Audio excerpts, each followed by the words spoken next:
देशातले तब्बल 24 एअरपोर्ट आता बंद करण्यात आलेले आहेत। श्रीनगर, चंदीगड, लुधियाना, अमृतसर एअरपोर्ट बंद करण्यात आलेत। देशातले तब्बल 24 एअरपोर्ट सध्याच्या घडीला बंद करण्यात आले। प्रवाशांच्या सुरक्षेसाठी एअरपोर्ट बंद करण्यात आले।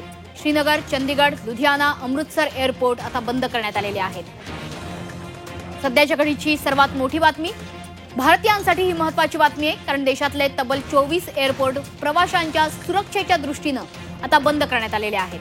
सातत्याने भारत-पाक मधला तणाव वाढतो आहे।